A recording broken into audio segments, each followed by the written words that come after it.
tanto me cuentas otro chiste, muy bien. Gracias por participar, hoy me iba a dar la...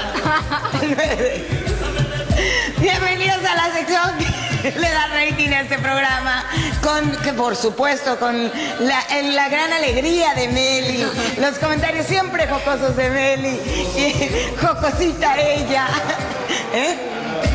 Es que me vengo de los olas que me has destruido. Ay, sí, de las maldades que te hago. Maldades que me haces. Muy bien, muy bien. El día de hoy tenemos un tema muy ad hoc, obviamente para estas fechas, pero que no se va a tratar solamente de la independencia, sino vamos a tratar de hablar un poquito de algunas mentiras o más que mentiras, como imprecisiones que hay en la historia como la conocemos, en la historia de México. ¿Te parece que empecemos? Me parece perfecto. Ok. El Pípila. Ustedes seguramente han escuchado la historia del Pípila, en donde el barretero Juan Martínez se ponía una gran piedra en la espalda para poder detener los ataques y poder llegar hacia donde tenía que abrirle a todos los insurgentes. Entonces, de hecho, si usted viaja, tiene la oportunidad o está en Guanajuato, va a poder ver la estatua del Pípila que está ahí y es hermosa. Y es una parte muy interesante de lo que nosotros conocemos como historia. Sin embargo, no existen pruebas, y esa es la impresión, no existen pruebas sobre la existencia de Juan Martínez. Los barreteros en ese entonces eran muchos porque en esta región vivía la gente principalmente de la minería. Guanajuato es una zona minera. Y es posible que los jefes insurgentes enviaran a uno de ellos como carne de cañón. Entonces, esta es la idea del Pípila, aunque es exclusivamente Juan Martínez, no hay evidencia de su existencia, más bien se ha utilizado como un símbolo. Bueno, vamos con el siguiente, que habla sobre la frase el respeto ajeno es la paz y la reivindicación a los indígenas. Y bueno, la realidad demuestra que el expresidente Benito Juárez no utilizó su origen para que lo traten de forma especial. En sus discursos nunca hubo autocomplacencia. Ok, además no creo que esta frase no es original de Benito Juárez. No es original de él. Esa es una de las, creo que sería más esa imprecisión, que lo utilizó en su discurso, pero no es atribuible a Benito Juárez. El que sigue, la Malinche. Este personaje histórico que de repente nos ha dado como la idea de traición a la patria, en realidad, pues, la Malinche. La Malinche era, su nombre cristiano era Marina, la de Cortés.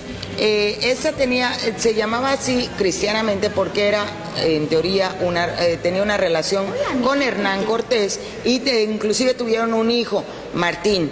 El papel que fue relacionado con la Malinche es el de traductora de los españoles, precisamente por la relación que en teoría tenía con Hernán Cortés, tenía una posibilidad de hacer traducción con las personas en México. Ese papel fue fundamental para la conquista.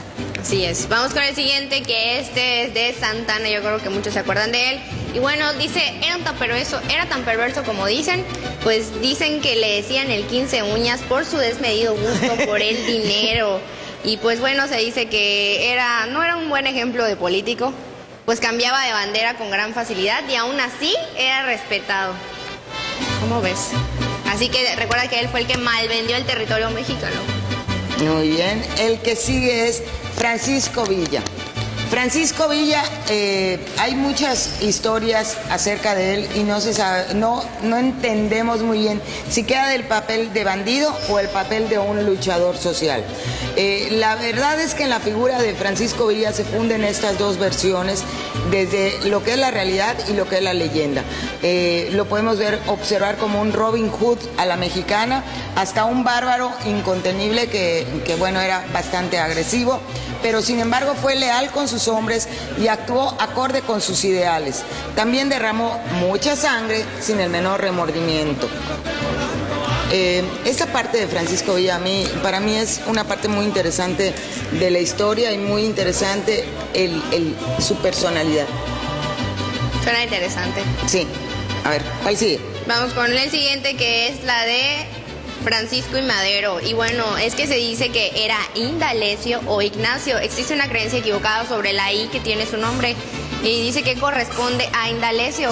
Y dice que no existe un documento, ni una entrevista, ni un testimonio que esto nos pueda confirmar, pero hoy no queda sin lugar a dudas, no queda de que es Ignacio, según señala su fe de bautismo. Fíjate qué interesante, porque muchas veces la pregunta que te hacen desde que estás pequeño es que si la I de Indalecio, inclusive en exámenes, ¿no? Que si la I de Francisco I. Madero era Indalecio o Ignacio. Y muchas veces se creyó que era Indalecio. Y sin embargo, bueno, al menos yo creía que era Indalecio hasta que leí lo que acabo de leer. Y sin embargo parece que su fe de bautizo sí dice que es Francisco Ignacio Madero. Pues ya ves. Qué extraño, pues es así. Y después de que te tacharon la respuesta como mala. Después voy a regresar a tercer año de primaria para reclamar a mis maestros. las veces que No, porque yo decía que era Indalecio. Yo pensé que era Indalecio también, pues te lo meten con sangre. Bueno, Zapata. Cuando hablamos de Emiliano Zapata pensamos que era un humilde campesino. Justicia, tierra y libertad. Justicia, tierra y libertad, que esa es la parte que nos venden. Y acá tenemos una representación de él. Sin embargo, aunque la historia oficial ha presentado a Emiliano Zapata como un indio pobre que se levantó en armas, y para la historia ha pasado con él, de esta forma, en realidad Emiliano Zapata era un pequeño propietario, en ese entonces un pequeño propietario, dueño de un pedazo de tierra. Cuando decimos un pedazo nos suena poquito, pero era bastante extenso. Ajá. Y esa tierra le servía para cultivar. Obviamente estaba en el movimiento campesino, pero... claro, a lo mejor quisieron invadir sus tierras o quitarle sus tierras, y por eso fue que él decidió levantarse en armas. Exactamente, pero no era un indígena campesino. Como todos piensan. Como todos piensan. Bueno, vamos con el siguiente, que este es...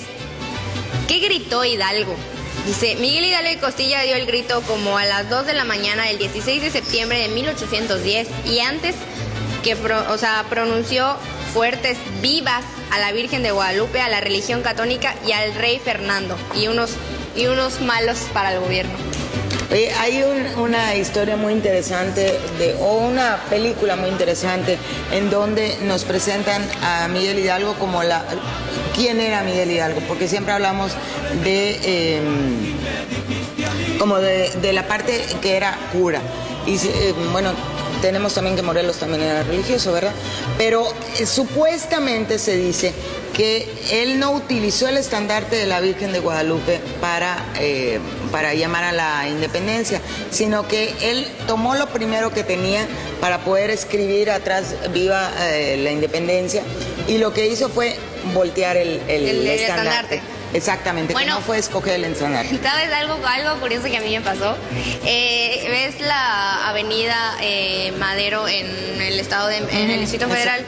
Bueno, pues ahí ves que se ponen los artistas que se disfrazan, y para que... La avenida Madero es la que está cercano de Garibaldi. Así es. Entonces, casualmente cuando ya me estaba quitando, vi a un señor sentado en una banca con un estandarte de una virgen y personalizado como si él fuera don Miguel Hidalgo, y estaba gritando ¡Viva México! Yo todavía le contestaba ¡Viva! Y yo pensaba que era un artista o algo así. Pues no, resulta que es un señor que tiene como que una enfermedad donde él se cree que es Miguel Hidalgo. Qué interesante. En México hay muchísimas historias de esas muy interesantes, pero qué padre que lo pudieras ver. Sí, la verdad, igualito. Muy idéntico, así como lo ven en la foto, igualito. Ok, el que sigue es el mito de la revolución.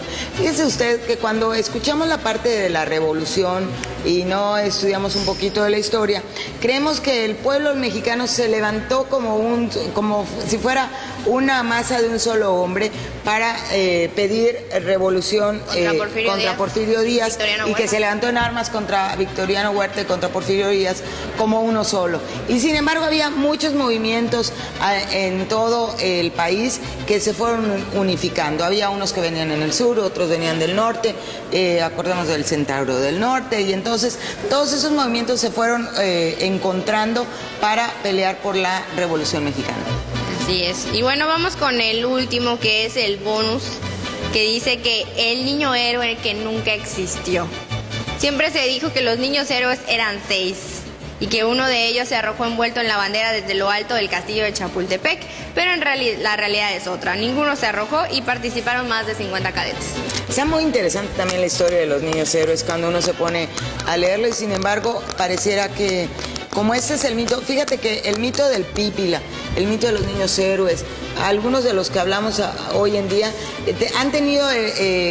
han sustentado mucho de nuestro nacionalismo y nuestra fe en los movimientos sociales. Es muy difícil porque, por ejemplo, aquí cuando sucede algún accidente o alguna cosa que haya que recordar, la gente que estuvo ahí lo cuenta a su manera y cada quien cuenta su versión, y de esa versión se van haciendo versiones diferentes y todos le van agregando todo de un poco hasta que crean una historia grande, y es lo que a nosotros nos presenta. El problema es que es una forma muy fácil de manipular.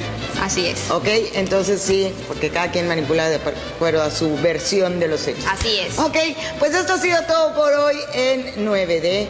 Vámonos a un corte y continuamos con más. Aquí en el mañana.